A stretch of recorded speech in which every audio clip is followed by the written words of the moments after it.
에베소서 3장 13절 말씀을 제가 읽겠습니다. 이제 다 같이 자리에서 일어나 하나님의 말씀을 경청하십시오. 그러므로 너희에게 구하노니 너희를 위한 나의 여러 환난에 대하여 낙심하지 말라. 이는 너희의 영광이니라. 아멘. 자리에 앉으시기 바랍니다. 하나님께서 이 말씀으로 우리에게 은혜 주시기를 원합니다. 우리 사도행전은 크게 두 대목으로 나뉩니다. 8장까지 초반부는 예수님의 승천과 더불어 주님으로부터 사명을 받은 베드로를 위시한 요한과 다른 제자들의 사역에 초점이 맞춰져 있습니다. 그리고 이 땅에 처음 교회가 세워지는 과정이 증거되어 있습니다. 제자들은 주님이 승천하시면서 당부하신 지상명령을 수행하기 시작합니다. 오순절에 성령이 임하시면서 성령이 충만하게 된 그 시점에서부터 제자들의 사역은 본격화됩니다. 그 일은 아시는 것처럼 부활하신 주님을 증언하는 일이었습니다. 그런데 주님이 부활하셨다는 사실을 증언하는 일이 단순히 그 팩트를 전하는 것으로 그칠 일이 아닙니다. 예수님이 부활하셨습니다. 사실입니까? 놀랍군요. 예수님이 부활하셨습니다. 무슨 헛소리야? 네, 이렇게 생각하는 문제가 아니었던 거죠. 주님이 부활하셨다는 그 사실을 증언하는 현장은 언제나 정치적인 또 종교적인 충돌이 필연적으로 수반될 수밖에 없었습니다. 정치적으로는요, 그 당시 국사범으로 처형된 예수님이 부활하셨다고 주장하는 것은 그 사형 판결에 대한 부당함을 은연중에 부각하는 것과 같습니다. 아시는 것처럼 예수님이 부활하셨다는 사실은 그 당시에는 예수님을 직접 만난 사람들 외에는 현실로 다가오지 않는 허구 그 자체였습니다. 여러분, 우리가요, 거진 2000년이 지나서 성경 말씀을 통해서 부활하셨다는 얘기를 들으니까 여러분 그 사실을 우리는 의욕적으로 믿는데요. 만약 여러분이 그 당시 그곳에 살았다 그러면 지금처럼 그렇게 쉽게 믿지는 못할 겁니다. 아마도 그런 사실을 전하는 이 제자들을 두고 혹은 다른 사람들을 두고 10중 8구는 사기꾼이라고 얘기했을 겁니다. 성경에는 기록이 빠져 있지만 아마도 그 당시 그 일을 진두지휘했던 이 빌라도 총독 이하 로마의 이 총독부는 발칵 뒤집혔을 겁니다. 여러분, 실제로 그런 내용을 다룬 영화가 개봉된 적이 있었죠. 부활이라는 제목의 영화입니다. 거기에 보면 예수님의 사형을 집행했던 장교가 예수님이 부활했다는 소문이 나돌기 시작합니다. 그러자 그 사실을 조사하는 과정에서 뭔가 석연치 않은 사실들을 발견하게 되죠. 제일 먼저 예수님을 장사 지낸 그 무덤을 지키던 군병들을 직접 신문을 하려고 하는데 이들이 유대인 종교 지도자들에 의해 보호받고 있는 것을 알게 됩니다. 만날 수가 없는 거예요. 공권력을 동원해서 억지로 그 군병들, 사실은 자기 부하들입니다. 그들을 만났지만 묵비권을 행사합니다. 결국 나중에는 그 병사들이 예수님이 부활하신 사실을 숨기기 위해 유대인들에 의해 위증 혹은 묵비권을 행사하도록 뇌물을 받고 사주받았다는 사실이 드러나죠. 실제로 영화에는 예수님의 시신을 다른 곳으로 옮겨서 매장했을 것이라는 허위 주장을 확인하느라고 성 인근에 근래 매장 흔적이 있었던 것을 전부 파묘하는 것까지 벌입니다. 그러다가 그 책임자는 결국 부활하신 주님을 맞닥뜨리게 되죠. 그 후로 주님이 이 땅에 부활하신 이후에 머무시는 여정에 동행을 합니다. 그리고 주님의 본질을 알게 되죠. 영화의 끝은 이 로마 장교가 자신의 직위를 다 내려놓고 허허벌판을 향해서 갑니다. 왜 갔겠습니까? 복음을 증거하기 위한 복음 전도자로 나가는 겁니다. 종교적 논쟁은 그런 여지가 없습니다만 그래도 여전히 포기하지 않는 유대교 지도자들은 그 사실에 대해 철저히 배격하며 이전보다 더 강하게 주님을 따르는 사람들을 핍박합니다. 바울은 바로 그런 상황의 최종점에서 등장합니다. 도저히 묵과할 수 없는 신성모독의 최고점에 도달한 이 허위 사실을 유포하는 나사렛 도당을 처단하는 일에 그는 핵심적인 역할, 중추적 역할을 합니다. 그리고 그런 자기 일을 행하는 과정에서 그가 예수님을 직접 만나는, 체험하는 엄청난 일을 겪게 되었습니다. 그 과정은 이미 여러분과 충분히 공유했기 때문에 더 이상 언급하지 않겠습니다. 대신 오늘은 다메섹에서 주님을 만난 이후 바울의 행보를 주목해 봅니다. 그는 다른 모든 하나님으로부터 부름을 받은 일꾼들처럼 회심 이후에 사역을 하기 전 시련의 과정, 즉 연단을 통한 단련의 과정을 겪게 됩니다. 사도행전 9장 바울이 다메섹에서 주님을 만나며 예수님의 실체에 대해서 바르게 깨닫게 된 이후에 일어난 일을 9장 8절 이하에서 이렇게 기록하고 있습니다. 사울이 이제 바울의 계명 이전 이름이죠. 사울이 땅에서 일어나 눈은 떴으나 아무것도 보지 못하고 사람의 손에 끌려 다메섹으로 들어가서 사흘 동안 보지 못하고 먹지도 마시지도 아니하니라. 그때 다메섹에 아나니아라 하는 제자가 있더니 주께서 환상 중에 불러 이르시되 아나니아야 하시거늘 대답하되 주여 내가 여기 있나이다 하니 주께서 이르시되 일어나 직가라 하는 거리로 가서 유다의 집에서 다섯 사람 사울이라 하는 사람을 찾으라. 그가 기도하는 중이니라. 그가 아나니아라 하는 사람이 들어와서 자기에게 안수하여 보게 하는 것을 보았느니라 하시거늘 아나니아가 대답하되 주여 이 사람에 대하여 내가 여러 사람에게 듣사온즉 그가 예루살렘에서 주의 성도에게 적지 않은 해를 끼쳤다 하더니 여기서도 주의 이름을 부르는 모든 사람을 결박할 권한을 대제사장들에게서 받았나이다 하거늘 주께서 이르시되 가라. 이 사람은 내 이름을 이방인과 임금들과 이스라엘 자손들에게 전하기 위하여 택한 나의 그릇이라. 그가 내 이름을 위하여 얼마나 고난을 받아야 할 것을 내가 그에게 보이리라 하시니 아나니아가 떠나 그 집에 들어가서 그에게 안수하여 이르되 형제 사울아 주 곧 네가 오는 길에서 나타나셨던 예수께서 나를 보내어 너로 다시 보게 하시려고 성령으로 충만하게 하신다 하니 즉시 사울의 눈에서 비늘 같은 것이 벗어져 다시 보게 된지라. 일어나 세례를 받고 음식을 먹음에 강건하여지니라. 자, 사실을 나열한 것이기 때문에 여러분이 들으시면서 이해되지 않는 부분은 크게 없을 겁니다. 강력한 빛으로 주님께서 임하셨습니다. 바울은 그 빛에 그만 시력을 일시상실합니다. 그리고 다시 눈을 뜨게 해준 사람이 다메섹에 거주하고 있는 예수님의 제자 중 한 사람 아나니아라고 합니다. 이 아나니아는 사울이란 사람이 어떤 인간인지 들어서 알고 있었습니다. 그런 사람에게 안수해서 걔가 지금 이러이러하니 낫게 해줘라. 여러분 같으면 하겠어요. 이 주님의 명령에 의구심을 떨칠 수 없습니다. 그러나 주님께서 왜 그렇게 하시는지를 설명해 주셨고 그 주님의 뜻하심을 알게 된 아나니아는 이 사울에게 기도하고 성령이 충만해져 시력을 회복하고 건강해졌다고 말씀은 전합니다. 그런데요, 사도행전은 이 일이 있은 바로 다음 이 사울이 그러니까 바울이 사역을 시작한 것으로 증거합니다. 조금 전에 읽어드린 바로 그 뒷부분입니다. 사울이 다메섹에 있는 제자들과 함께 며칠 있을새 즉시로 각 회당에서 예수가 하나님의 아들이심을 전파하니 듣는 사람이 다 놀라 말하되 이 사람이 예루살렘에서 이 이름을 부르는 사람을 멸하던 자가 아니냐.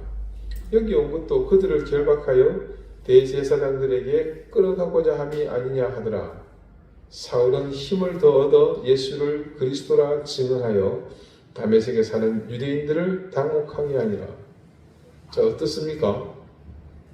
이 상황이 지금 여러분이 보시기에도 굉장히 당혹스러울 것 같지 않습니까? 그러나 실제로 앞선 사건과 이 일의 행간에는 적잖은 시간이 있었습니다. 바울이 갈라디아서에서 자신의 과거 행적을 얘기하는 가운데 이 사실을 짐작할 수 있는 곳이 있습니다. 갈라디아서 1장 17절 이하인데요. 또 나보다 먼저 사도된 자들을 만나려고 예루살렘으로 가지 아니하고 아라비아로 갔다가 다시 다메섹으로 돌아갔노라.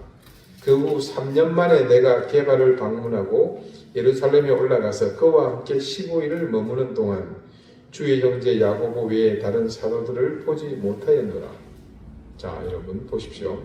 이 말씀에 따르면 바울이 아라비아에서 3년을 머물렀다는 기록이 있습니다. 바울은 고향인 길리기아 다소에 처음에는 머물렀지만 이후 아라비아로 가서 3년 동안을 아마 주님과 깊이 동행하며 그는 예수 그리스도와 더불어 그분이 죽음으로 보여주신 복음의 진실을 깨닫지 않았을까 그렇게 추정합니다. 하나님의 능력이라면 당장 뒤집어져서 큰 능력을 행할 수도 있겠지만 그러나 그렇게 설명하기에 바울이 가진 예수 그리스도에 대한 온전한 지식은 우리가 설명할 길이 묘연합니다.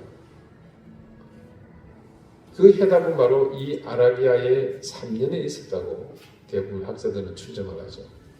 그곳에서 주님에 대해서 충분히 깊이 영성 있게 그가 공부하지 않았다면, 그분으로부터 그것을 전해 듣지 않았다면 이런 어마어마한 일을 할 수는 없었을 겁니다. 바울이 회심한 이후에 그의 행적을 짐작할 수 있는 내용들을 이제 한번 살펴보았습니다. 그는 전례 없는 파격적인 경험을 통해 주님의 신실한 제자가 되었습니다. 그리고 그 이후 바울의 인생은 이전과는 완전히 뒤바뀐 운명의 삶을 살게 됩니다.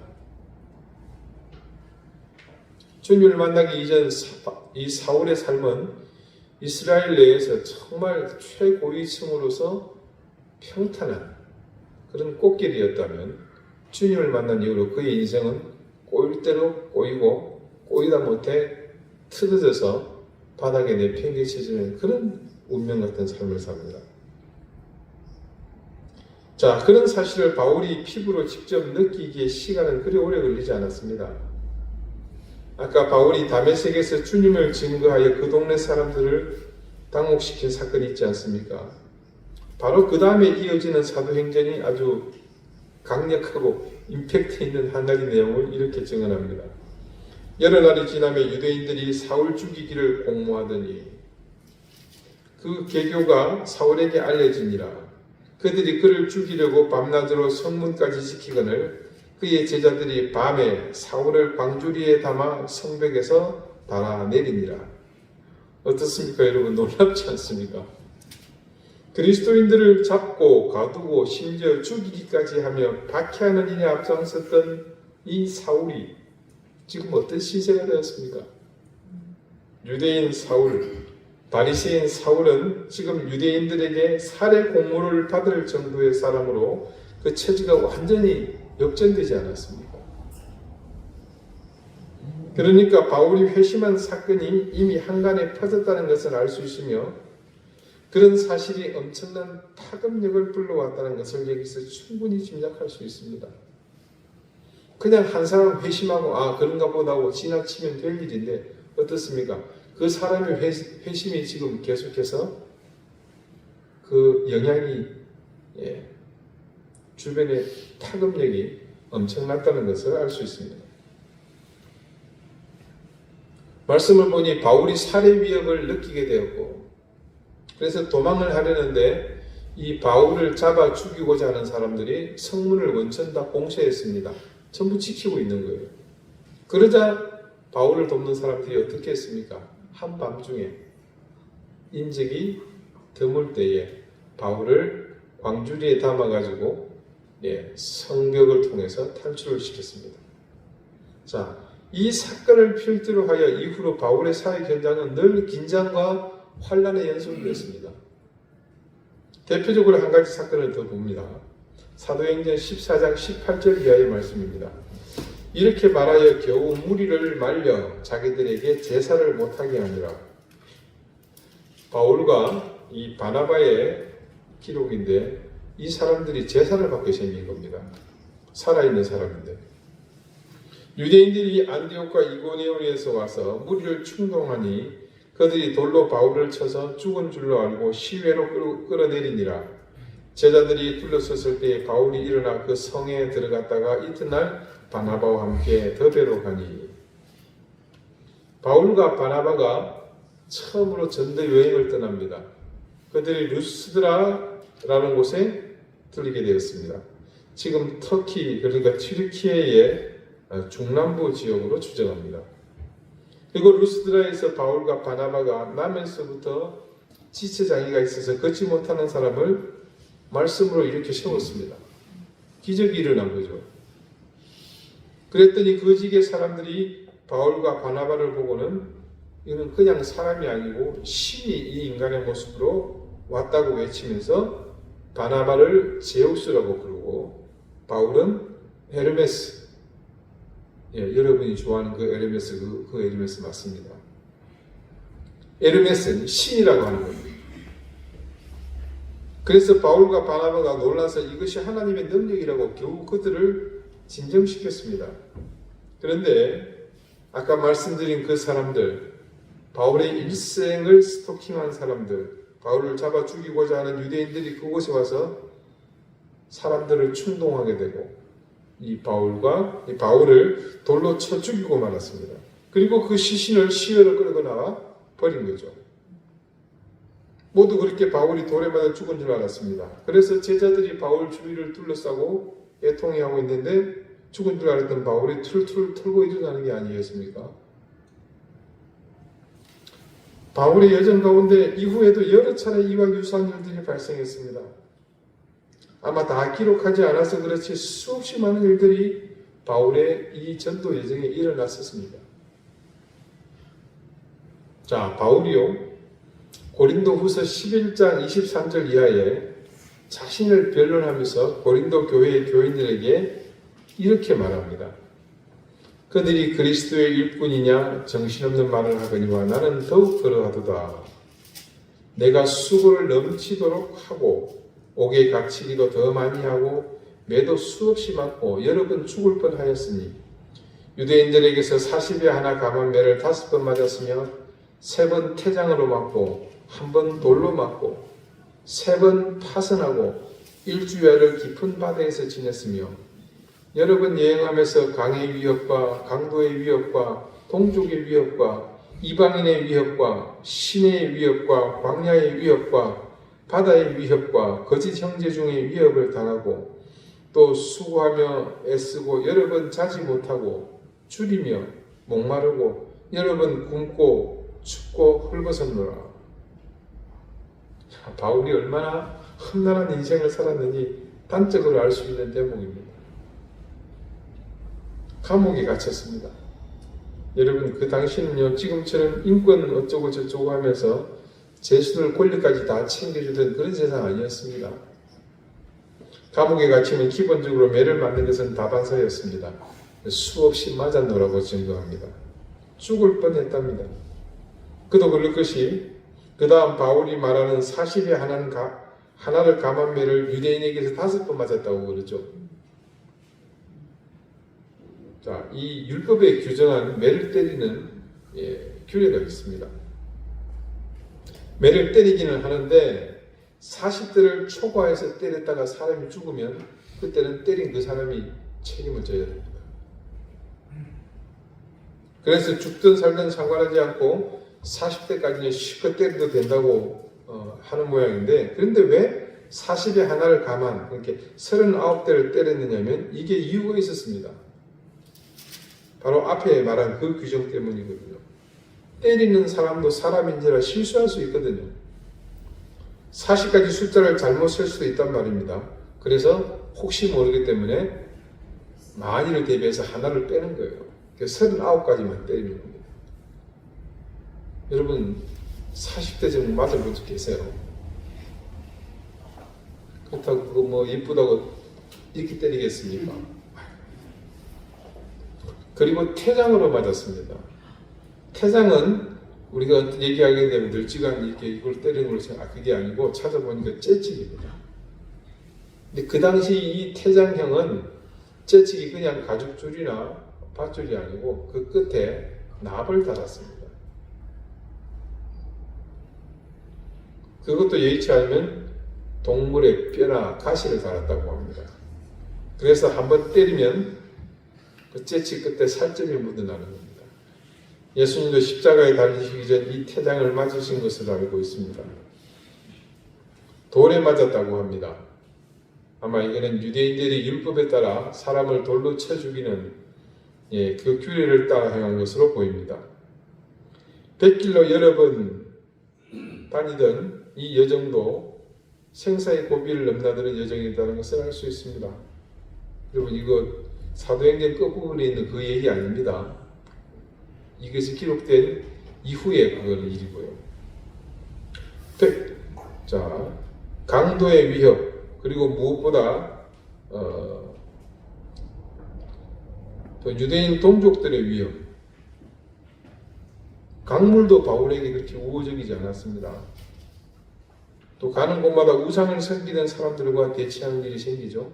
바울이 하나님을 전하니까 이 우상은 그냥 하나의 우상에 지나지 않는 겁니다.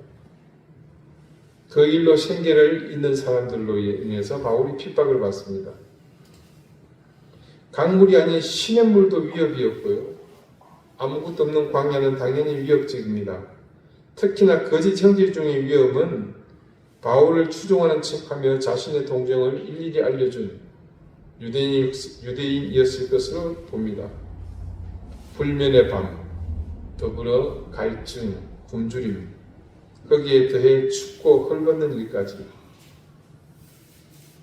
사실 저도 이 구절을 알고 있지만 실제로 오늘 말씀을 증거하기 위해 이 깊이 내용을 묵상하다가 보니 엄청난 이런 고난의 무게 앞에서 제가 이 글을 쓰기가 부담스러웠습니다. 결국 바울이 로마의 마메틴 감옥에서 참수형을 당해 숨을 거두기까지 하루하루 상상도 못할 이 고난은 바울의 일상이었고 그의 삶 그 자체였습니다. 몇 주 전인가 제가 바울의 일생을 잠시 이야기하면서 복음성가 순례자의 노래 가사를 여러분에게 읽어드린 적이 있었죠. 이게 바울의 일생을 그대로 담았다고 말씀을 드렸는데 이 말씀을 가만히 준비하고 보면서 보니까 그 찬송에 있는 가사로는 바울의 이 행적은 병아리 눈물만큼 정도밖에 담지 못한 것 같아요. 저 멀리 배는 나의 시온성, 오 거룩한 곳 아버지 집, 내 사모하는 집에 가고자 한밤을 새웠네. 저 망망한 바다 위에 이 몸이 상할지라도 오늘은 이곳 내일은 저곳 주 복음 전하리. 아득한 나의 갈 길 다가오고 저 동산에서 편히 쉴 때 내 고생하는 모든 일들을 주께서 아시니 빈들이나 사망에서 이 몸이 고날지라도 오 내 주 예수 날 사랑하사 날 지켜주시리. 감히 바울의 사역을 이 노래로 담을 수 없다는 것을 깨달으며 다시 내가 이런 소리 하지 말아야 되겠다라는 다짐을 했습니다. 그런데 말입니다. 여러분 오늘요 바울이 이런 자신의 환난을 두고서 다음과 같은 말을 합니다. 너희를 위한 나의 여러 환난에 대하여 낙심하지 말라. 누구든 이런 사선을 넘나드는 험한 여정을 경험한 사람의 말을 듣는 순간 공감하는 것이 있습니다. 바울을 사랑하든 그렇지 않든 그가 겪은 이 일은 상상을 초월할 일들이며 그런 일을 겪은 바울을 결코 우리와 같은 레벨의 사람으로 평가할 수는 없습니다. 그런데 바울은 쿨하게 이게 낙심할 일이 아니다. 그러면서 그 이유를 바로 이어서 이렇게 또 증거합니다. 이는 너희의 영광이니라. 바울의 이런 전도 여정에 분투하던 일을 생각하면서 바울의 위대함을 생각하기도 전에 이런 자신의 면류관 같은 여정을 두고서 그게 자신의 것이 아니고 너희의, 우리의 영광이라고 말하고 있다는 겁니다. 여러분, 지금 들은 얘기, 이 모든 것들은 분명하게 누구의 영광입니까? 바울의 영광입니다. 그가 자기 몸으로 직접 겪었고 헌신하면서 경험한 일들이지 않습니까?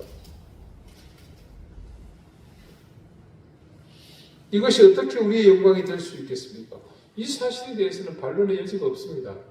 그러나 바울은 오늘 이 말씀에서 힘주어서 이것이 너희의 영광이라고 말하고 있습니다. 너희를 위한 나의 환난이다.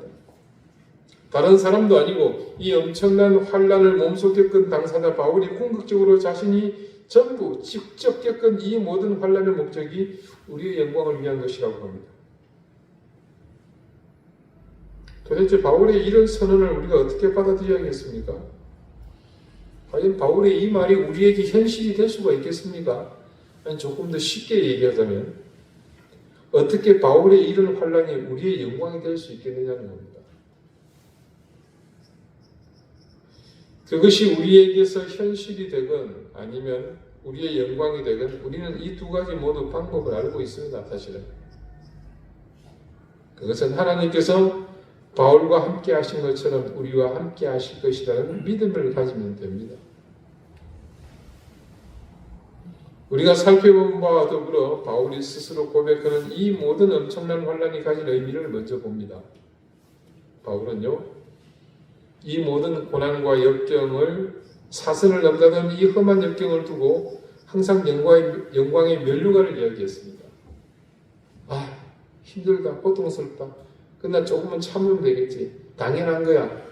이런 얘기보다도 바울은 이 환난의 끝에는 항상 영광을 얘기한다는 겁니다.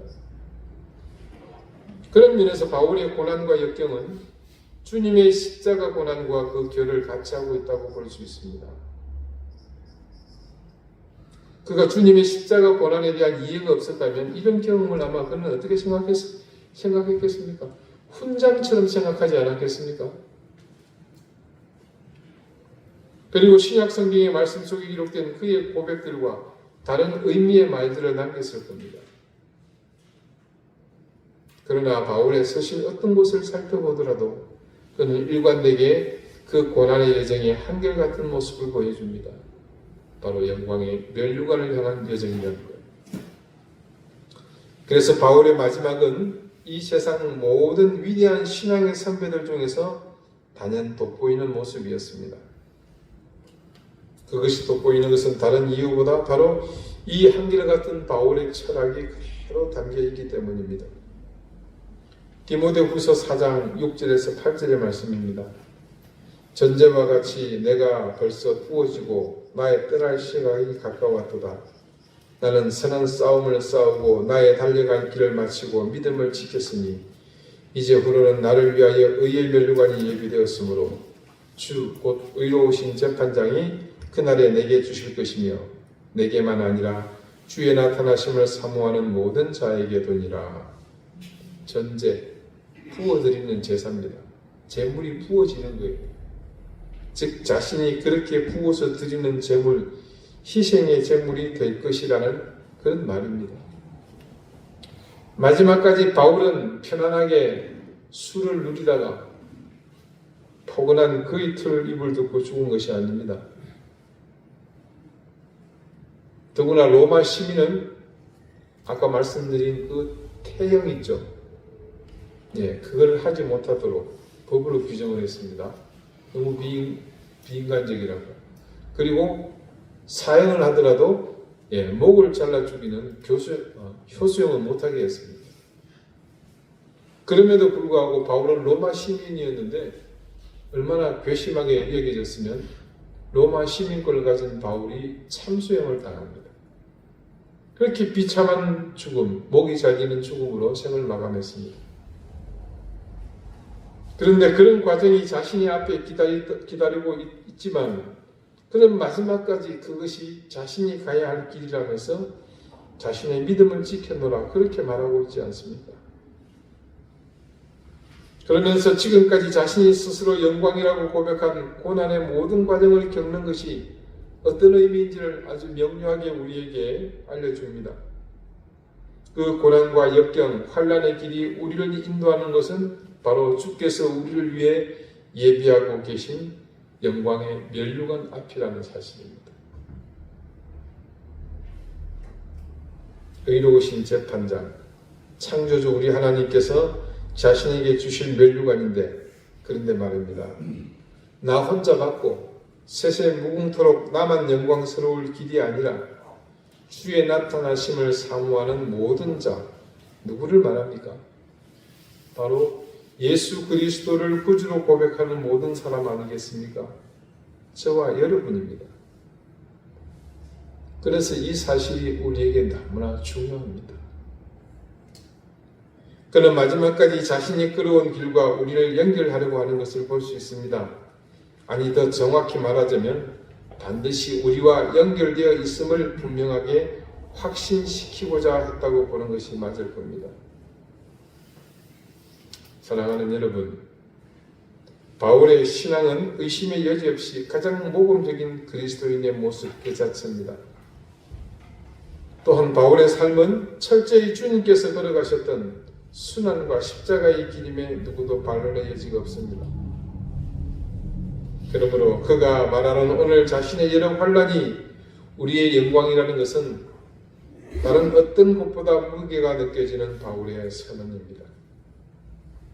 그 삶, 그런 믿음, 그런 신앙이 가리키는 곳은 바로 영광의 면류관 앞입니다. 이 땅에 그리스도인으로 사는 모든 사람이 가야 할 궁극적인 목적지, 바로 영광의 면류관을 예비하고 계신 우리 주님 앞입니다.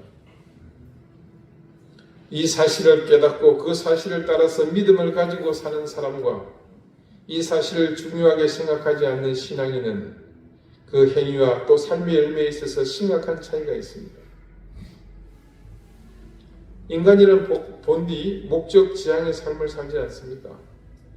그래서 자신의 목적한 바가 드러납니다. 그게 뭡니까? 그게 인생이잖아요. 그런 의미에서 주님이 예비하신 영광의 면류관을 목적으로 하는 인생과 그렇지 않은 인생이 어떻게 같을 수 있겠습니까? 그것은 한 사람, 우리 믿음 여정도 그렇지만 각각의 교회된 우리의 삶에도 예외 없이 적용됩니다. 이 땅에, 이 시대에 가장 바람직한 교회, 올바른 교회를 가름하는 기준도 바로 여기에 있습니다. 여러분, 그러므로 바울이 오늘 말하는 너희의 영광이니라는 이 말을 무겁게 받아들이시기를 바랍니다. 그가 갔던 길을 우리도 정확히 따라갈 수는 없을지언정 우리가 신앙의 양심 때문에 예수 그리스도의 가르침을 따르기 위해서 겪어야 할 고난이 있고 그 여정을 가로막는 환난이 있을 때 오늘 바울이 우리에게 전한 이 말을 분명히 기억하십시다. 그 길은 곧 우리의 영광이며 우리의 길이 영광의 면류관을 예비하신 주님 앞으로 흔들림 없이 나아가고 바르게 가고 있다는 사실을 말입니다. 기도드리시겠습니다. 자비로우신 하나님, 우리에게 바울과 같은 믿음의 사표를 보내주심을 감사드립니다. 바울이 사선을 넘나드는 힘겨운 고난의 여정을 기쁨으로 감당하며 그 길이 곧 자신의 영광을 넘어 우리의 영광이라고 말하는 의미를 깨닫게 해주셔서 또한 감사드립니다. 그가 마지막 영광의 면류관을 받아 쓸 그 순간을 고대하며 마지막까지 자신의 믿음을 흔들림 없이 견지한 것처럼 우리 역시 우리 앞에 놓인 인생의 여정을 그렇게 흔들림 없이 주님이 예비하신 영광의 면류관을 향해 나아가게 해주십시오. 좌우로 치우침 없이 온전히 그 길로만 나가게 해주십시오. 예수 그리스도 이름으로 기도드립니다. 아멘.